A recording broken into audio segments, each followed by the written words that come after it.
This meeting is being recorded. Voilà. L'idée, pardon, c'est d'enregistrer. Bon, donc, je répète, bonjour à toutes et à tous. Donc, bienvenue pour cette réunion tout mode de garde. Donc, l'idée, c'est d'enregistrer cette conférence qui sera diffusée sur le Facebook de la mairie du 14e arrondissement. Et elle sera disponible aussi sur YouTube et elle pourra être envoyée à tous les parents qui demandent un mode de garde, notamment une place en crèche. Donc, l'idée de ces conférences, c'est de faire un point complet sur tout ce qui est possible comme mode d'accueil, comme mode de garde pour les parents qui sont dans la période à la fois merveilleuse où ils attendent la naissance de leur enfant, mais en même temps une période stressante, hein, puisqu'évidemment, les parents sont toujours inquiets par rapport à la manière dont ils vont garder leur enfant, afin évidemment de reprendre leur activité. Donc, on va faire un point complet sur tout ce qui existe, les crèches municipales, associatives, etc., les assistantes maternelles. Donc, je remercie tous les services qui sont là. Donc, Madame Caillé, qui est la coordinatrice de la CASP 614 pour la petite enfance. Madame Mété, qui est donc son adjointe, qui est là aussi, je la remercie. Et je remercie toutes les directrices de crèches qui sont là aussi, des crèches municipales, mais je vois aussi une personne de la Fondation La Croix Saint-Simon, donc la crèche donc, du boulevard du Montparnasse. Je la remercie également. Non, Euh, non, excusez-moi, je viens pour intervenir sur les auxiliaires parentales, les gardes d'enfants. ah, d'accord, pardon, parce que c'est votre, comment dirais-je, ce qui a écrit sur le Zoom qui m'a trompé alors. Oui, Voilà, je vous en mais c'est prie. bien la Fondation Croix Saint-Simon. Voilà, parce que vous avez aussi effectivement, notamment dans le 14e, une crèche associative Tout à fait. en gestion, celle du boulevard du Montparnasse qui a ouvert il y a 1 an et demi. Et je remercie donc, je disais, toutes les directrices de crèche qui sont là, et notamment Perrine Bourgeot qui va nous faire une présentation plus particulière. L'écran est partagé. Donc, l'idée, c'est de faire cette présentation et on répondra bien sûr à vos questions. C'est où? Donc, Madame Caillé, je vous laisse la main. Vous dire un petit mot peut-être? Oui, c'est où? Madame Caillé, vous m'entendez? Non. Perrine, dans ce cas-là? Oui, voilà, bien, donc bienvenue sur cette conférence tout mode de garde. Dans un premier temps, on va refaire un petit point sur les différentes possibilités pour vous, en fait, pour pouvoir obtenir un mode de garde pour votre enfant. Tout d'abord, on voulait pouvoir vous présenter un petit peu le service d'aide à la population qui est au niveau de la mairie du 14e. Donc, c'est un service qui permet à vous, parents, de pouvoir obtenir les différentes informations nécessaires sur tout type de mode de garde, à savoir les modes de garde individuels, les structures d'accueil collectives, et puis de pouvoir faire vos inscriptions sur toutes les structures d'accueil municipales, que ce soit des modes d'accueil individuels comme la crèche familiale ou des modes d'accueil collectifs comme les crèches collectives municipales. C'est également un lieu de source d'information quant à la parentalité. Donc voilà, c'est vraiment un lieu ressource pour vous, parents.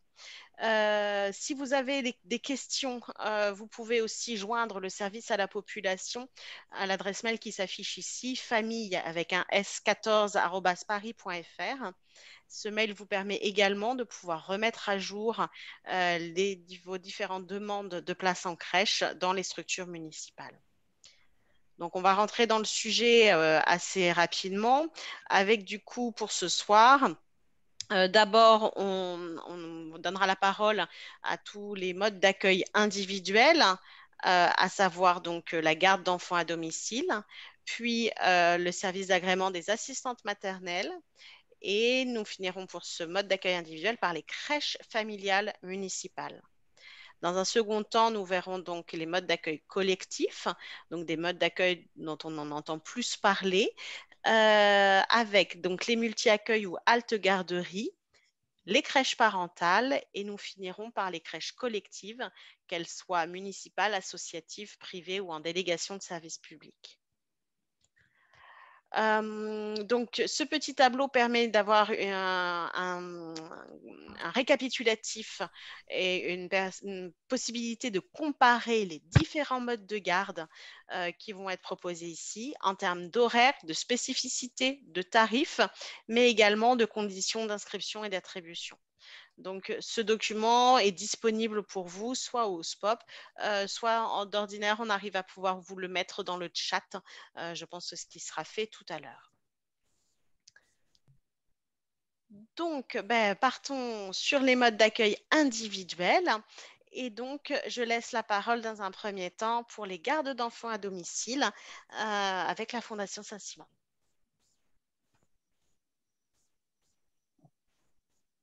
Merci, bonjour, donc je me présente, je suis Claire Loriol et je suis coordinatrice de Relais Petite Enfance associatif et je viens vous expliquer un petit peu qui sont les gardes d'enfants et comment vous pouvez faire appel aux services de garde d'enfants.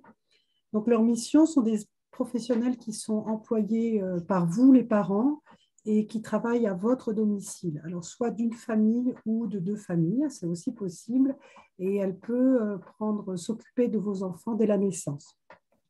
Quand elle travaille pour deux familles, donc on appelle en garde partagée, elle peut intervenir à votre domicile une partie du temps et une partie du temps au domicile de la personne, de la cofamille que vous pourriez trouver. C'est un arrangement qui est à voir entre vous.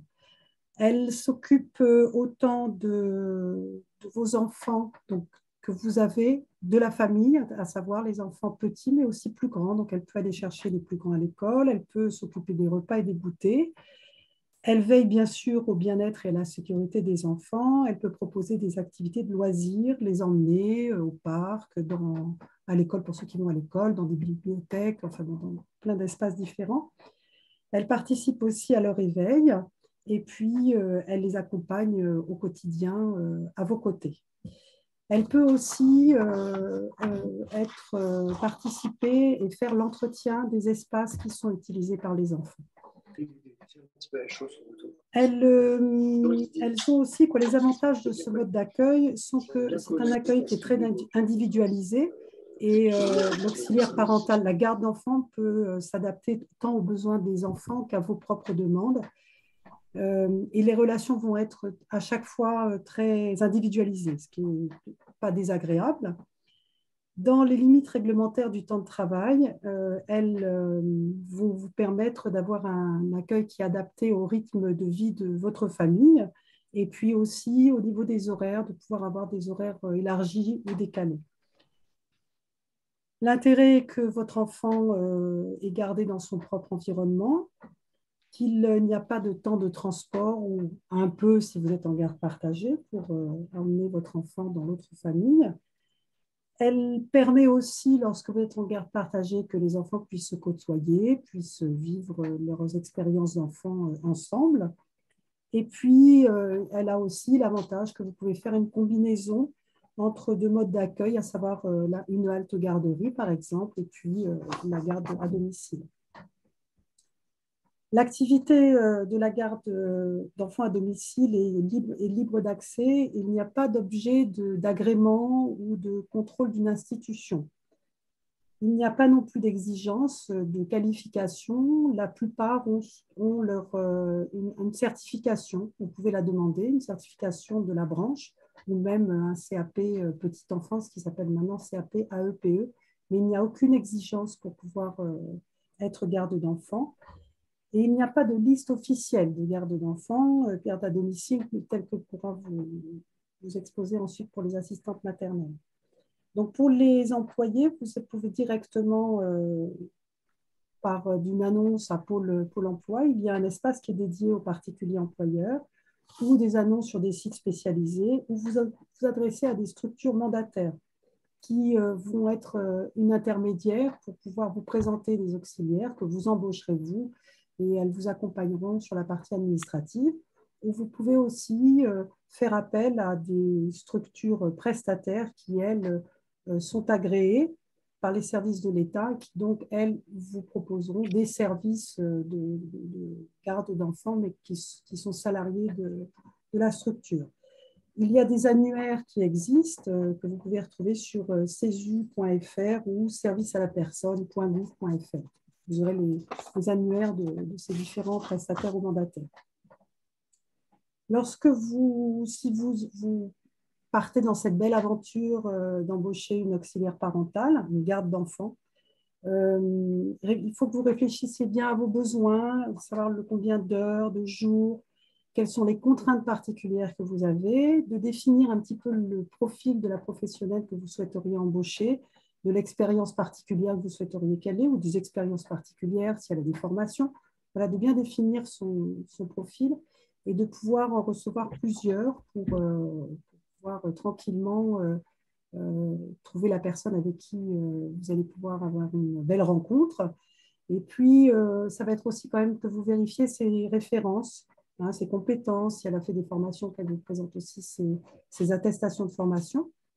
Et ensuite, si l'affaire se fait, donc vous avez bien sûr un contrat de travail que vous pourrez faire avec elle. Ce qui est important, c'est de bien vérifier son identité et puis au niveau de l'immatriculation de la sécurité sociale, être sûr que ça soit bien en règle. Pour ensuite pouvoir vous occuper de toute la partie de payer et déclarer votre auxiliaire. J'ai sauté une page, excusez-moi. Vous allez pouvoir vous appuyer sur la Convention collective nationale du salarié du particulier employeur, qui est la convention qui régit cet emploi. Le contrat est un contrat en CDI, rarement en CDD, il est possible, mais vraiment que dans certains cas et de façon exceptionnelle. Et il y a une période d'essai de 1 mois qui est renouvelable 1 mois. Pour les modalités d'accueil, vous pouvez, l'auxiliaire parental, la garde d'enfants, j'ai du mal à dire garde d'enfants, j'en suis désolée, parce qu'on les appelle aussi auxiliaire parental.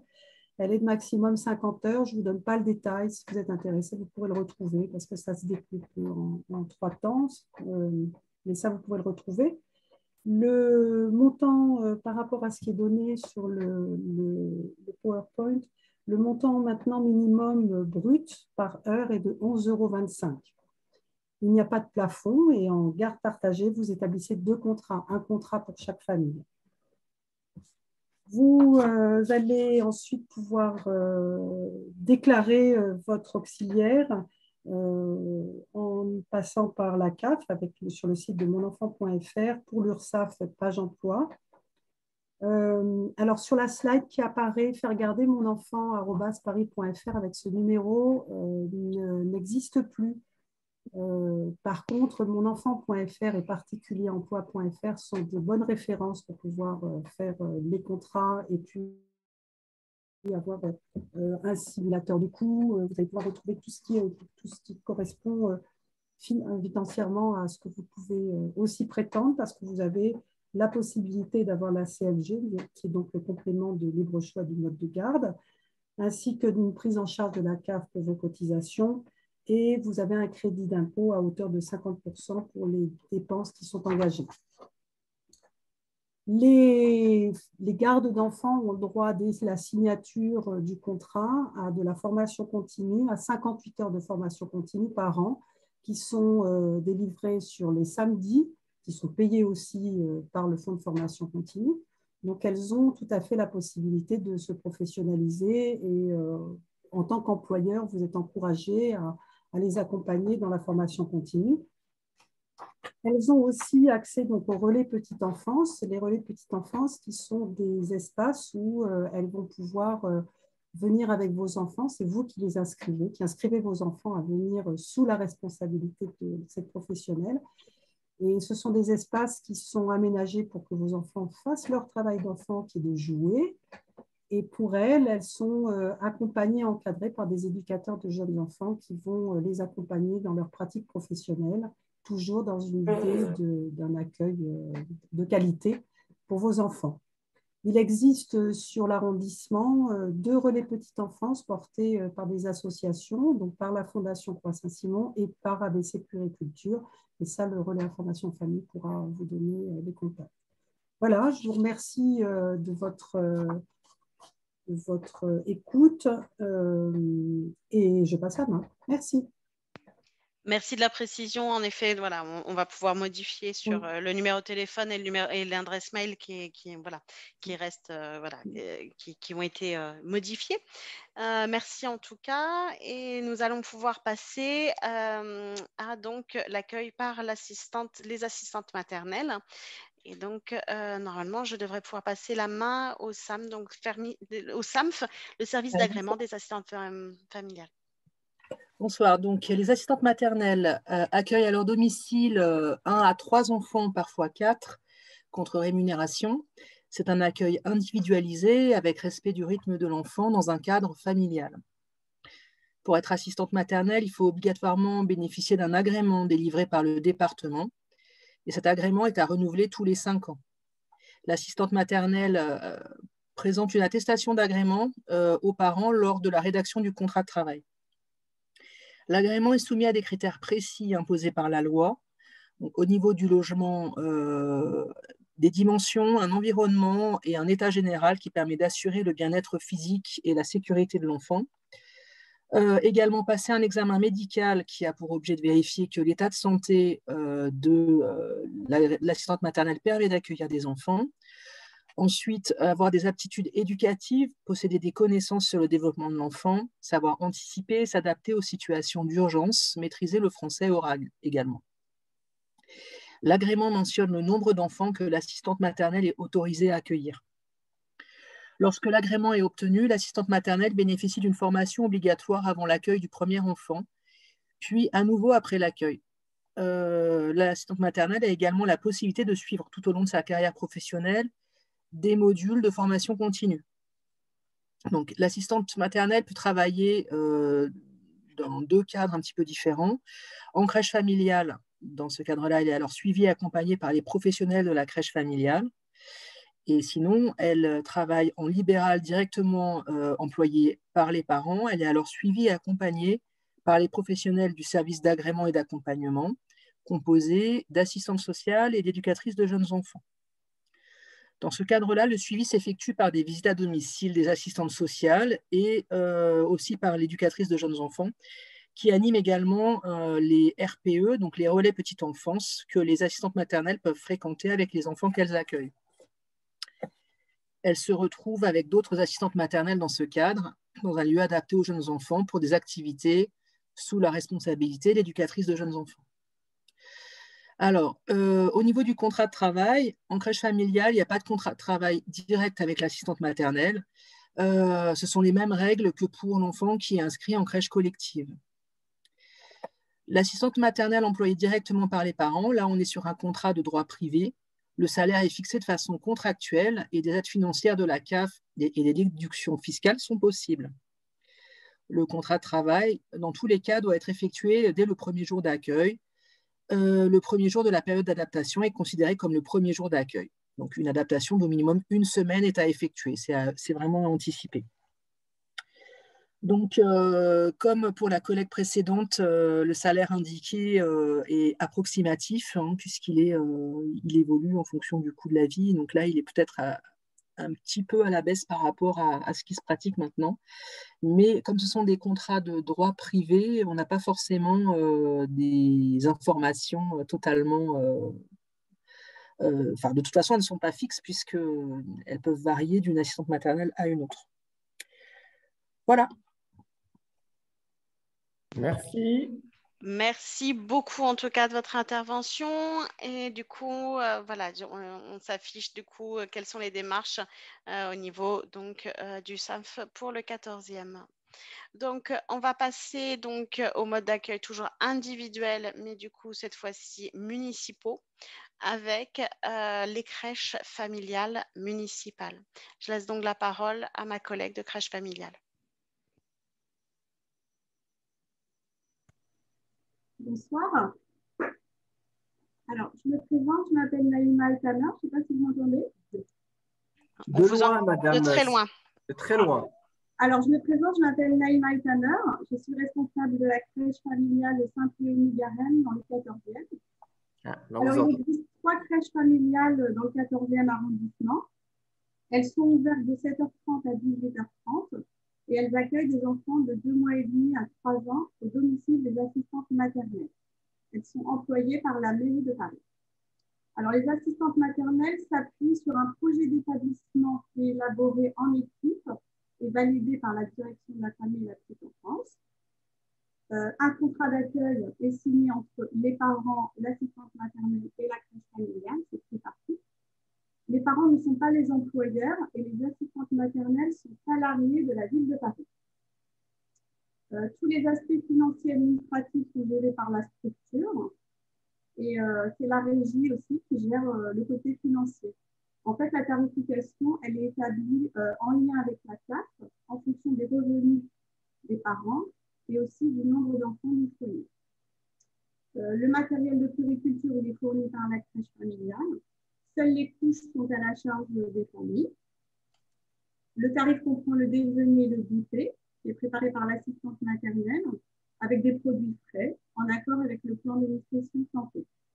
Les assistantes maternelles ont accès à une bibliothèque, une ludothèque au sein de l'établissement, et elles peuvent emprunter des jeux, des livres, en plus de ceux qu'elles ont à domicile. Ça permet de varier pour les enfants. Madame, essayez de vous rapprocher un peu du micro parce qu'on vous entend à nouveau de loin. Ah, pardon. Ben, voilà.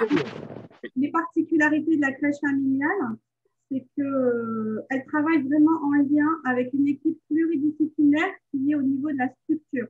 Donc, il y a des puéricultrices, des éducatrices de jeunes enfants, plus ou moins une adjointe.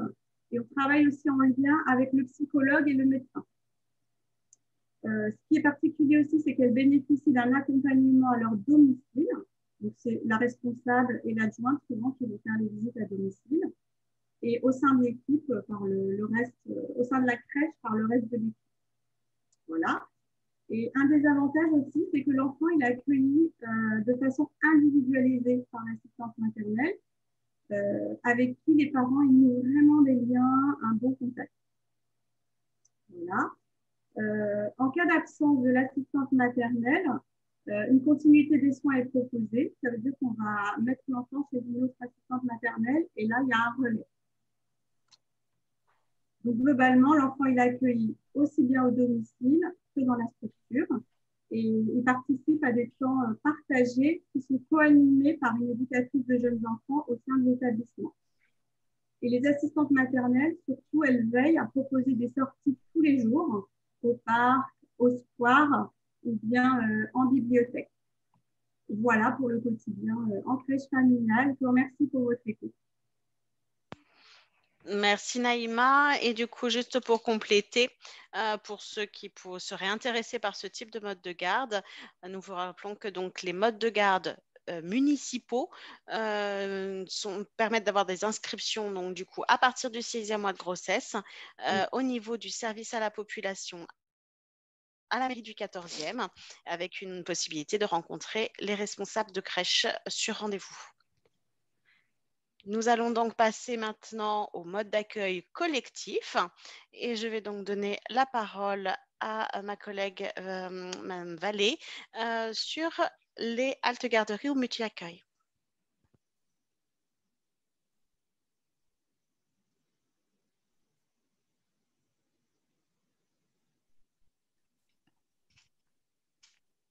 Je crois que Mme Vallée avait des problèmes de connexion, de son. Alors, je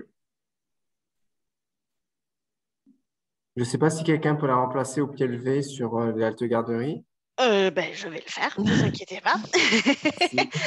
Donc, du coup, les haltes garderies ou haltes crèches ou multi-accueil sont en fait des structures qui sont en fait des structures modulaires et assez souples. C'est-à-dire que contrairement à une crèche ordinaire, c'est un mode d'accueil qui va s'adapter aux besoins des familles, notamment aux parents par exemple qui sont auto-entrepreneurs et qui peuvent garder leurs enfants sur plusieurs journées dans la semaine, mais qui vont avoir besoin, par exemple, de pouvoir rencontrer les clients le mardi matin, le jeudi après-midi. Donc, les parents vont pouvoir choisir parmi les 10 modules de matin après-midi sur les 5 jours de la semaine, quels sont les modules sur lesquels, du coup, les familles ont un besoin. C'est contractuel, c'est-à-dire que ce n'est pas, voilà, j'ai un rendez-vous, je pose mon enfant. C'est contractuel, c'est-à-dire que le parent signe un contrat avec un nombre de demi-journées pour la semaine et que ça soit toujours le lundi matin, par exemple, mardi après-midi et jeudi toute la journée. Donc, il y a des possibilités de temps partiel. Et puis, en fonction des haltes-garderies, certaines haltes-garderies permettent d'avoir des repas sur place. Elles sont équipées d'une cuisine collective. Et d'autres haltes-garderies ne permettent pas de repas sur place et fonctionnent vraiment en demi-journée. Les horaires de halte-garderie municipale sont de 8h30 à 17h30 et il existe également des haltes-garderies associatives sur le 14e pour lesquelles il faut pouvoir s'inscrire directement. Les démarches à suivre pour les haltes-garderies sont vraiment en lien avec les directrices de haltes-garderie parce que seules elles savent exactement quels sont les modules qui restent à pourvoir en termes de demi-journée. C'est-à-dire que chaque halte-garderie doit pouvoir accueillir entre 10 et 20 enfants par demi-journée. Et donc, la directrice de crèche pourra vous proposer un planning en fonction des places disponibles. Donc voilà, donc on vous invite à pouvoir vous rendre directement sur les structures municipales ou associatives pour pouvoir faire contrat avec ce type de mode de garde si cela vous convient. Je ne sais pas si Voilà, on a ouais. récupéré Madame Vallée. Oui, Voilà, ça y est, super. je suis là. Voilà. Et bon, ben, désolée, hein, Complètement. Il n'y a pas de j'ai eu un gros souci. souci. Donc, Oui. effectivement, je me présente. Je suis Véronique Vallée, la responsable du multi-accueil Halte Garderie 25 rue de la Gaîté. Donc, comme disait Perrine Gourgeot, nous accueillons les enfants en demi-journée ou en journée continue suivant le désir des parents. Ça peut être un complément de mode de garde avec une nourrice, une grand-mère. Ça peut être aussi un mode de garde occasionnel. Si un jour la famille se retrouve désœuvrée puisque la nourrice ou l'assistante maternelle n'a pas pu être là, nous pouvons éventuellement accueillir les enfants de manière occasionnelle. Donc, les inscriptions se font effectivement auprès des directrices de halte garderie directement. En revanche, si ce sont des journées continues, elles se font auprès de la mairie lors des commissions. Voilà, les parents, enfin, je ne sais pas trop ce que Perrine a rajouté, les parents paient aussi en fonction de leurs revenus suivant un barème. Et nous fermons 2 semaines entre Noël et jour de l'an et 6 semaines l'été. Voilà, je ne sais pas ce que je peux rajouter davantage. Merci Valérie. Après, voilà, on pourra répondre aux questions à la fin de l'intervention Voilà, s'il y a des choses plus en particulier. Et c'est vrai que voilà, on n'avait pas suffisamment insisté peut-être sur le parti contractuel avec les auxiliaires parentales qui du coup ne peuvent pas faire plus de 50 heures par semaine. Et c'est vrai que la halte garderie vient souvent en complément voilà, des auxiliaires parentales pour éviter d'aller au-delà voilà. des 50 heures. Exactement. Et c'est aussi un choix des parents pour que les enfants puissent découvrir aussi la collectivité, en plus d'un mode de garde à domicile. Merci beaucoup. On va pouvoir passer à la suite avec du coup juste une petite chose sur les crèches parentales. Je ne sais pas s'il y a une directrice de crèche parentale qui est parmi nous. Si ce n'est pas le cas, du coup, je vais pouvoir poursuivre. Donc, du coup, les crèches parentales, ce sont des crèches associatives qui se sont montées en type de mode de garde dans les années 70 quand les mamans voulaient pouvoir partir travailler. Donc, en fait, les mamans se mettent en association entre elles pour pouvoir se relayer auprès des enfants pour pouvoir garder les enfants à tour de rôle. Ça a pris une autre tournure maintenant, 50 ans après, puisqu'en fait, maintenant, ce sont des associations qui gèrent ces structures et que les parents participent à la vie de la crèche.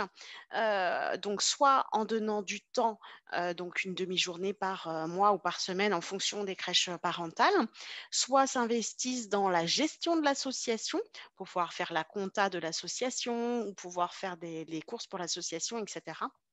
En tout cas, il y a une partie prenante des parents pour pouvoir vraiment participer à la vie de la crèche dans ces crèches parentales associatives.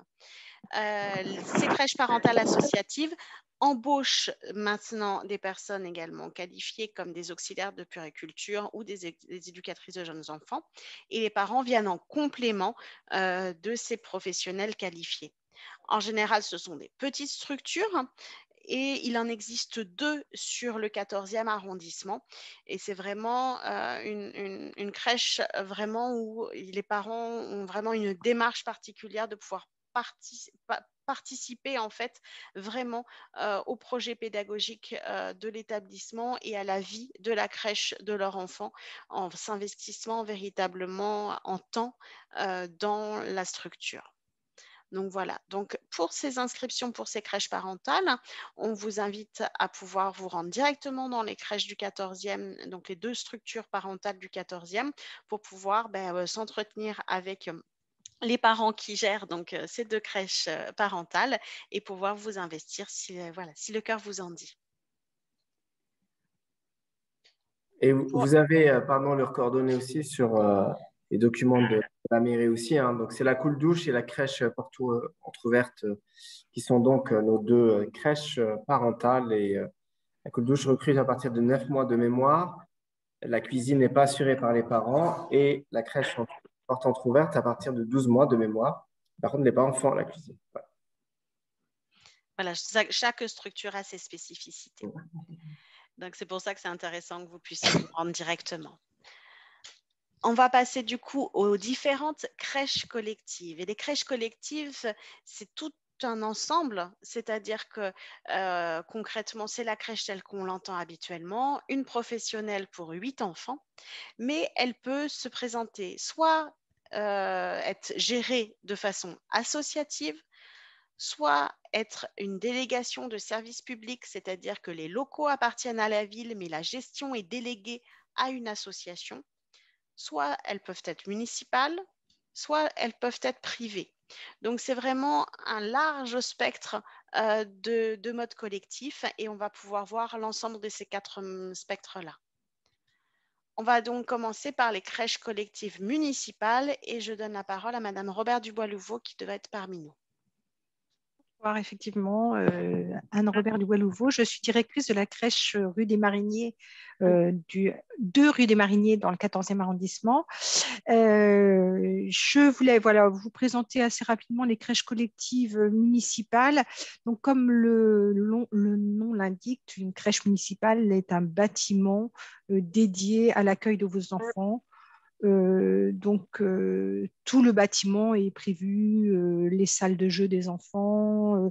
C'est pas tout à fait la même chose que chez une assistante maternelle où l'enfant vit dans le milieu familial de la maison, alors que là, il est vraiment dans un lieu dédié avec du personnel qualifié puisque c'est une exigence de la ville de Paris. Les professionnels qui s'occupent des enfants sont soit auxiliaires de puériculture pour la plupart d'entre elles. Nous avons quelques éducatrices de jeunes enfants qui complètent l'équipe et actuellement, nous recrutons des CAP petite enfance pour combler aussi le personnel. Il y a donc une personne adulte pour 8 enfants qui marchent, une personne pour 5 enfants qui ne marchent pas. Les enfants en général sont gardés par groupe d'enfants. Alors, les groupes peuvent être de taille très différente suivant le nombre d'enfants accueillis dans la crèche. Mais reste l'idée que dans un collectif d'enfants, on reste le plus possible sur des petits groupes d'enfants pour justement qu'ils puissent évoluer de la meilleure façon possible. Dans cette équipe viennent de s'ajouter, donc il y a une directrice en général, ou un directeur, un adjoint ou une adjointe, et on est aidé par une psychologue et un médecin de crèche qui interviennent régulièrement au niveau de la crèche. Le mode de garde est assez souple dans la mesure où vous pouvez choisir entre prendre 3 jours, 4 jours, 5 jours de crèche. On est de plus en plus sur cette idée qu'on va s'adapter aux besoins des parents plus qu'au fait que l'enfant soit systématiquement 5 jours en collectivité. Et à nous, après, de faire fonctionner nos crèches de manière à compléter les temps partiels pour que les places soient bien utilisées. Qu'est-ce que je pourrais vous dire autrement? Sur les tarifs, donc les tarifs sont aussi liés à vos revenus. Alors, c'est toujours l'année N-2, puisque c'est un tarif national, hein, pour les crèches qui est décidé par la CAF. Et ils sont établis voilà, le jour de l'arrivée de votre enfant. Voilà, vous savez à peu près, à moins que vous ayez un simulateur de calcul, je crois, sur paris.fr pour savoir combien vous paierez de crèche. Sinon, on vous le dit, nous, le jour où on fait le contrat avec vous. Ça, donc, sur les tarifs, quand vous avez payé la crèche, en fait, tout est compris, l'alimentation de l'enfant, les couches dont il aura besoin, sachant que l'alimentation est préparée sur place, parce que dans l'équipe, j'ai oublié de vous citer les ATEP qui ont un rôle très important. Alors, les ATEP, c'est les agents techniques de la petite enfance qui s'occupent de cuisiner pour les enfants. Elles reçoivent les denrées brutes et elles cuisinent. Elle s'occupe aussi de tout l'entretien du linge, et il y en a beaucoup dans une crèche collective, et elle s'occupe en même temps du ménage, sans faire la grosse partie du ménage qui est faite par une entreprise, mais tout ce qui est ménage quotidien, entretien quotidien des tables, des chaises, et voilà. Donc, une bonne équipe, hein, parce que notre crèche, elle a 72 berceaux, on est 20 personnes, hein, dans l'équipe. Donc, ça représente voilà, après, alors vous dire que dans chaque crèche, donc comme son lieu l'indique, c'est un lieu d'accueil collectif, mais nous sommes tenus par la loi de 2000 d'avoir des projets d'établissement. Alors, le projet d'établissement comprend deux parties. Le projet plutôt social, où voilà, on va étudier un peu la sociologie de notre quartier. Et de cette étude va découler forcément des projets pédagogiques adaptés à chaque sociologie de quartier, avec des projets qui vont être plus quelquefois sur la culture, qui vont être sur l'art, la culture. Après, dans certains établissements, vous avez de très beaux jardins qui vont permettre de s'orienter plutôt vers la nature. Enfin, voilà, chaque crèche a Vous pouvez un parler des projet. lapins, madame, justement. Je n'oserais pas parler des lapins puisqu'ils sont tout nouveaux. Ils viennent Ah oui, il ne d'arriver. faut pas dire oui, Voilà. oui, c'est vrai, on ne sait jamais. Hein, Au mois de voilà. novembre, avec y compris les pâtes, il faut qu'ils soient toujours là. Ils arrivent effectivement. Voilà. Enfin, c'est pour vous dire que sur chaque structure, suivant la sociologie du quartier, suivant l'architecture de la crèche aussi, va influencer ce projet. Et par contre, il est important, voilà, de savoir qu'il y a un projet et qu'on est tenu de présenter ce projet à notre direction, et qu'il doit être validé par la direction. Après, j'ai souvent ce genre de questions, puisque nous rencontrons les familles à la mairie. Vous avez la possibilité, quand vous inscrivez votre enfant à la mairie, de rencontrer les directrices de crèche. Alors, c'est intéressant, et me vient voilà, cette idée que souvent les parents me disent « Oui, mais il faut absolument que notre enfant soit en crèche collective parce qu'il faut qu'il soit sociabilisé. » Alors, souvent, je rappelle aux parents que l'enfant de moins de 2 ans, socialisation, ça ne veut pas forcément dire grand-chose pour eux. L'enfant est un être très, très autocentré, et les autres enfants apparaissent plus comme des agressions à l'extérieur que comme des copains pour jouer. Donc voilà, c'était juste un petit aparté sur voilà, le fait de ne pas vous inquiéter non plus si vous ne pouvez pas avoir tout de suite une place en crèche. Quand ils sont tout petits, ils ont besoin de beaucoup de bras pour les câliner, pour les contenir. Et je pense que c'est vraiment ça qu'il faut retenir dans le... Alors, rassurez-vous, hein, s'il est en crèche collective, il sera aussi câliné, il sera aussi pris dans les bras, mais c'est pas indispensable qu'ils soient en collectivité tout petit. Ils sont quand même beaucoup confrontés à tous les virus, hein, malheureusement. Et plus ils sont nombreux et plus les virus circulent. Donc voilà, c'était... Bon, après, je sais que les avantages que les parents trouvent, hein, aux crèches collectives, c'est aussi le fait que l'enfant ne soit pas seul avec une seule personne, un seul adulte référent. Voilà, c'est un petit peu les réflexions que je me fais en sortant à chaque fois de cette rencontre avec les parents. C'est un peu toujours les mêmes questions qui reviennent effectivement sur ça. Mais peut-être que vous avez d'autres questions à poser et je rends la parole à Perrine. J'espère Oui, que Perrine, j'ai d'ailleurs, été à peu près claire. C'est ça. Non, non, juste, pardon, petit complément, et par rapport à ce que vous disiez, c'est vrai qu'en plus, il faut aussi imaginer que les modes d'accueil peuvent se suivre. Par exemple, comme disait Madame, un bébé peut être gardé par une assistante maternelle la première année, par exemple, ou 1 an et demi ou 2 ans.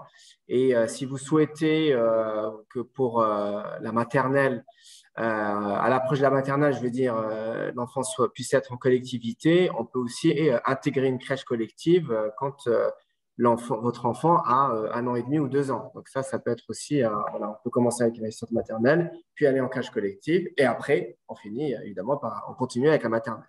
Donc ça peut être aussi un élément à avoir en tête. Et pour compléter, il y a des légendes urbaines qui disent que si on n'a pas de place quand ils sont tout petits, on ne peut plus rien. Mais comme l'a précisé ma collègue, faut se rappeler qu'en fait, c'est un adulte pour 5 enfants qui ne marchent pas, puis 1 pour 8 quand ils marchent. Donc en fait, forcément, quand ils sont plus grands, il y a plus d'enfants dans la section et qu'il y a toujours des entrées à 1 an ou à 2 ans dans les crèches. Donc voilà.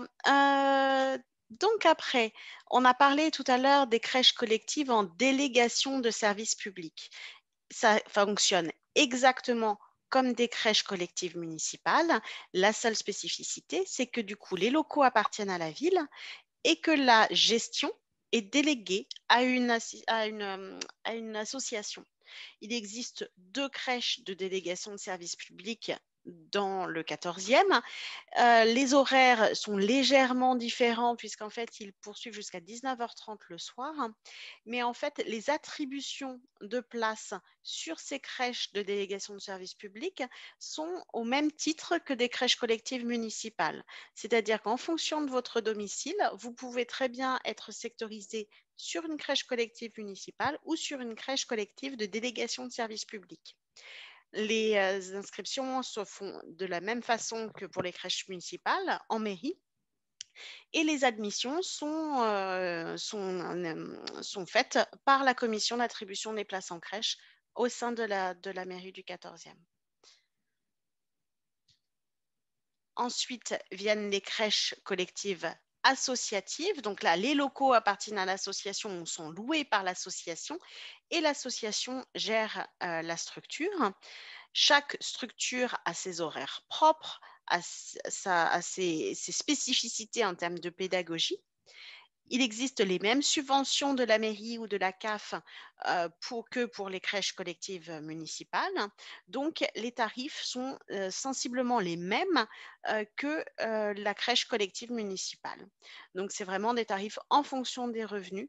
Et puis, il y a des offres un peu particulières. Certaines associations sont en horaire décalé pour permettre aux parents par exemple, qui travaillent à l'hôpital ou qui sont postiers, de pouvoir commencer leur travail à 5 heures du matin et ou de pouvoir récupérer l'enfant à 22 heures pour certains qui travaillent en horaire décalé. Donc, c'est vraiment tellement propre à chaque structure que vous êtes invité à pouvoir vous rendre directement dans ces structures pour pouvoir faire les démarches d'inscription. Donc, vous avez la liste des structures collectives associatives sur le site de la mairie du 14e qui vous permet de pouvoir les contacter directement pour pouvoir faire vos inscriptions directement dans ces crèches collectives associatives.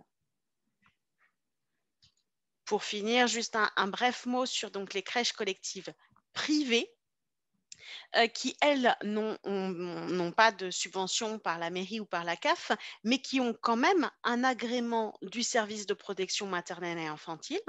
Ils ont une gestion complètement autonome et des tarifs qui seront en fonction des subventions que certaines entreprises peuvent verser à ces crèches privées. Certaines crèches privées n'ont pas de convention avec des entreprises et dans ce cas, c'est un prix qui sera fixé par la crèche. Et voilà, certains tarifs sont subventionnés quand il y a un partenariat avec une entreprise. En général, ce sont des petites structures de 10 à 20 berceaux maximum, mais la plupart, là, dans le 14e arrondissement, sont vraiment des petites structures de 10 berceaux. C'est ce qu'on appelle communément les micro-crèches.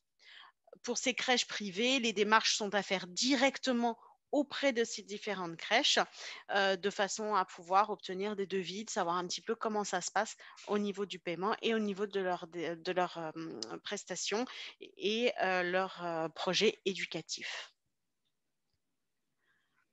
Si on devait résumer l'ensemble de ces interventions, on pourrait le résumer ainsi, c'est que vous avez la possibilité de vous inscrire dans plusieurs types de structures.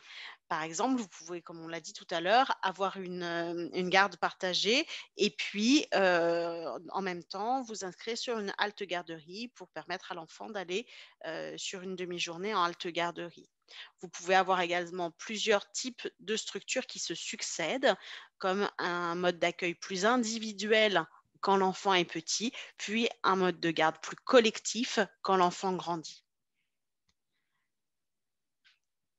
Il faut vous rappeler aussi que donc, le service à la population à la mairie du 14e est vraiment votre première entrée en termes de source d'information et de questionnement et que vous avez la possibilité de faire une simulation financière sur le site qui s'affiche là. Nous sommes disponibles pour vos questions. Peut-être que quelqu'un peut relayer les questions qui s'offrent sur le chat. En tout cas, nous sommes à votre écoute. Merci, Perrine. Merci, mesdames, pour ce point très complet. Donc, j'espère que vous avez bien compris les différents modes d'accueil, que ce soit en collectivité ou de manière individuelle. Donc, on est à vos dispositions pour répondre à vos questions. N'hésitez pas soit à vous inscrire avec la petite main, soit en mettant une question sur le chat et je relayerai les questions. Alors, l'âge minimum pour la halte garderie et avoir le contact de la halte garderie de Madame Vallée. Alors, le contact, on doit l'avoir. Oui, excusez-moi, j'ai. Allez-y, Madame Vallée, l'âge minimum, oui, s'il vous plaît. Alors, les enfants peuvent être inscrits à partir de l'âge de 3 mois jusqu'à 3 ans. Ah oui, comme dans une crèche classique, oui, c'est ça. Voilà, exactement, l'agrément est le même. Très bien. Oui. Les coordonnées. Je vous entends pas très bien. Pardon. Vous voulez les coordonnées de la. Vous voulez les coordonnées de la halte garderie? Oui, non, mais ils sont dans le guide qu'on a partagé précédemment. C'est les documents, je le dis à l'assistante, c'est les documents qui sont un peu au-dessus. Là où il y a écrit vous savez, là où il y a le flyer, les modes d'accueil, etc. D'accord. Et il faut préciser juste que certaines haltes garderies ont des agréments que pour des enfants qui marchent. Donc, toutes les haltes garderies n'accueillent pas à partir de 3 mois. Certaines le font, mais toutes n'ont pas le même agrément. Donc, il faut vraiment pouvoir se rendre sur les différentes haltes garderies pour pouvoir avoir cette précision d'agrément. Alors, tout à fait. Et il y a 3 haltes, oui, tout à fait. Et je précise aussi qu'il y a 3 haltes garderies dans le 14e qui accueillent les enfants en journée. En revanche, il y en a une, celle qui se trouve rue d'Alésia, qui n'accueille les enfants qu'en demi-journée. Donc, il n'y a pas de repas proposé sur place. Et vous avez l'halte garderie associative rue des Suisses aussi. Vous pouvez l'appeler directement, mais c'est dans le guide que j'évoquais précédemment, qui peut avoir aussi un autre fonctionnement. Sur les commissions, donc les commissions, donc elles ont lieu plusieurs fois par an, donc en mai, en juin, en septembre, novembre et janvier ou février. D'accord? Et donc, dans ces commissions d'attribution que je préside, il y a toutes les directrices de crèche, les services de PMI, notamment des élus de la majorité de l'opposition qui sont là. Et donc, c'est là où les places sont attribuées. Et donc, c'est à partir de votre inscription au SPOP qu'à un moment donné, les places en crèche collective ou familiale sont attribuées. Je précise aussi qu'à partir du moment où les crèches associatives, donc collectives, hein, sont subventionnées par la municipalité, nous, évidemment, on est en lien étroit avec ces structures-là. Et donc, quand, par exemple, vous appelez les crèches associatives et qu'elles vous acceptent, c'est une information que nous avons. Et donc, à partir du moment où vous êtes pris dans une crèche associative, on considère que vous avez eu satisfaction et donc votre dossier n'est pas examiné en commission d'attribution pour une crèche municipale. D'accord? Pour vous expliquer la différence. Donc, pour vous répondre pour répondre à la question de Madame Alouche, donc pour les crèches collectives municipales, et pour les crèches familiales et aussi pour les haltes garderies d'ailleurs, les attributions se font en commission d'attribution. Pour les crèches associatives, donc il faut les appeler directement, d'accord? Voilà. Et pour les crèches privées, évidemment, il faut aussi les appeler directement. Voilà. Oui, la seule différence, c'est que pour les inscriptions en halte garderie, les inscriptions peuvent se faire directement auprès des responsables. C'est uniquement pour les journées continues de halte garderie qu'effectivement les places sont attribuées lors des commissions. Mais pour les demi-journées, les parents peuvent se présenter directement à la halte. Merci, Madame Vallée. Alors, pour les ratios, bon, on n'a pas de ratio clair et net, hein, mais on estime qu'à peu près, ça dépend des années, mais 70% de taux de satisfaction, on va dire. Hein, voilà, 70-75%, parce qu'on est quand même un arrondissement où nous avons beaucoup de crèches donc, qui ont été construites en plus ces dernières années. Donc, on a plutôt un maillage qui est plutôt satisfaisant. Voilà, même si, évidemment, c'est jamais assez.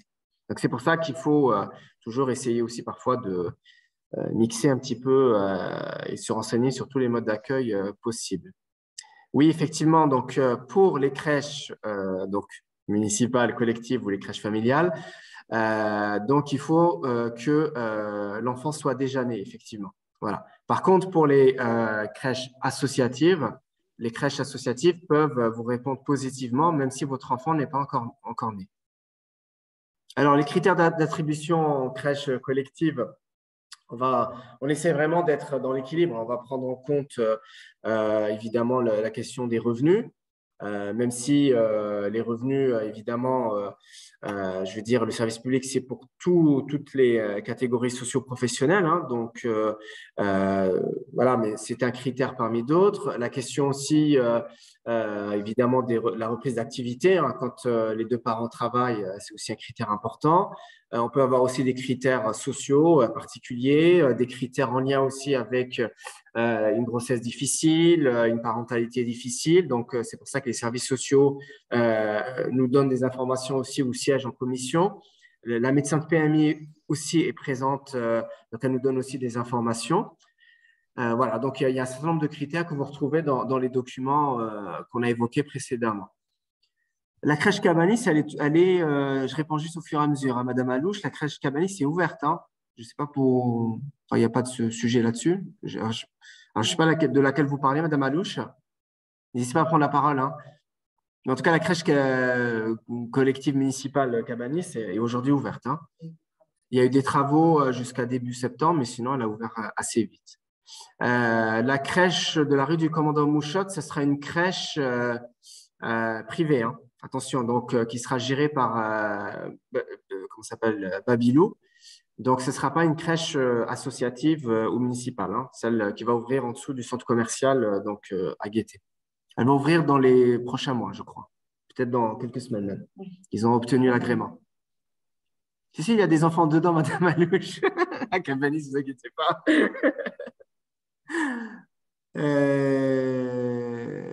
Alors, est-ce qu'il est possible de choisir le rendez-vous avec la directrice de crèche pour le RIF? Non. Vous inquiétez pas, toutes les directrices de crèche peuvent vous répondre parfaitement à toutes les questions. Elles se connaissent toutes entre elles aussi. Voilà. D'autres questions?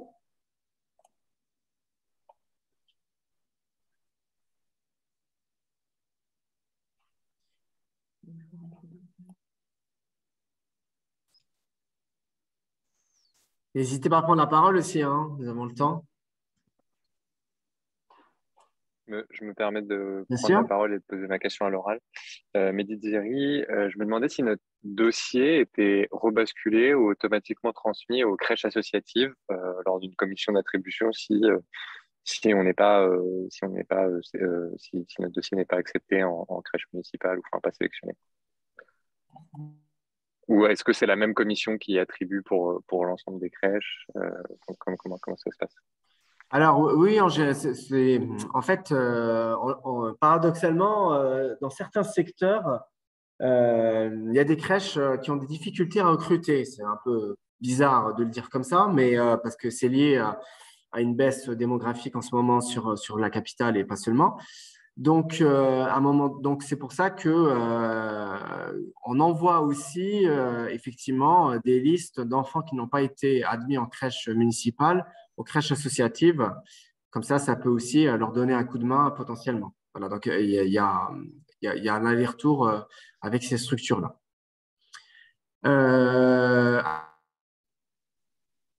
Une priorité. Alors, pas forcément une priorité, mais c'est des éléments qu'on prend en compte aussi. Voilà. Si on a d'autres enfants scolarisés, c'est des éléments qui peuvent aussi être mis dans la discussion en commission. Alors, je remonte juste, madame. Alors, j'avais une autre question qui m'avait échappé. Non, c'est bon. Je crois que j'ai répondu à tout. Et oui, par exemple, si votre dossier n'est pas admis en mai, imaginons, il peut être réexaminé en juin, il peut être aussi réexaminé en septembre. Par contre, veillez toujours à actualiser votre dossier et à un moment donné à comment dirais-je, voilà, l'actualiser, rajouter des informations pour qu'on puisse voir, nous, que le dossier est toujours actif. Parce que, par exemple, c'est vrai que si on est à la commission de septembre et on voit que le dernier contact, il date de janvier ou février, ce n'est pas forcément une situation qu'on va regarder parce qu'on va se dire que la famille, entre-temps, a trouvé une réponse.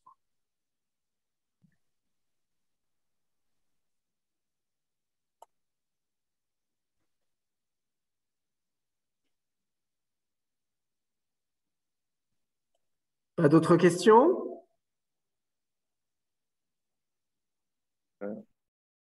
Allez-y, monsieur. Juste une dernière question. Bien sûr. J'ai peut-être manqué cette information.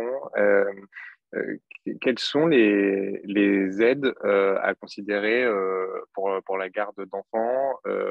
Je crois que je mélange un peu, mais il me semble qu'il y a une possibilité de demander une aide auprès de la CAF, mais c'est peut-être pour la garde d'enfants auprès d'une assistante maternelle, et alors qu'à la crèche municipale, il y a pas ça, c'est ça? Et Oui, est-ce qu'il y a des déductions d'impôts à envisager? Je ne sais pas si vous avez déjà traité ce exactement. sujet-là. Je vais répondre à la question. Donc simplement, comme la CAF subventionne les crèches municipales et associatives, vous n'aurez pas la possibilité d'avoir une aide de la CAF directement versée pour pouvoir pour aller sur ces types de modes de garde. Par contre, pour tout ce qui est mode de garde à domicile et assistante maternelle, là, vous pouvez bénéficier d'une aide de la CAF à condition du coup de remplir les conditions financières voilà, qui sont demandées. Et la deuxième question, c'était donc il y avait les aides de la CAF. Et les Les déductions déductions d'impôts. d'impôts, Les déductions ouais. d'impôts, tout à fait, tout comme tout mode de garde, en fait. Vous avez une déduction d'impôt de 25% du montant que vous avez versé dans l'année civile. Donc, ça sera valide pour la crèche comme pour la garde d'enfants, enfin pour tout type de mode de garde, y compris pour les modes de garde. Par exemple, si vous avez une babysitter qui vient chercher vos enfants après l'école, tout ça, ça rentre en compte pour les déductions d'impôts. Très clair, merci beaucoup. Et vous avez toutes les infos dans les documents partagés, hein, au-dessus dans le chat. Hein. Alors, je regarde. Pas d'autres questions. Bon, ben, écoutez, s'il n'y a pas d'autres questions, ben, j'espère que la présentation, en tout cas, je crois qu'elle a été très claire. Je remercie toutes les intervenantes pour cette clarté. Donc, n'hésitez pas à revisionner cette conférence pour voilà, s'il y a des éléments qui ont pu vous échapper. Et donc, nous, en tout cas, on est à votre disposition aussi donc sur l'adresse dédiée pour voilà, si vous avez d'autres questions en cours de processus. Sur l'adresse qui a été communiquée précédemment ou bien sur le site internet de la mairie, vous trouverez aussi mon adresse mail. Ben, écoutez, profitez bien de ces très beaux moments. Voilà. À très, très vite. N'hésitez pas à revenir vers nous. Bonne soirée. Ouais.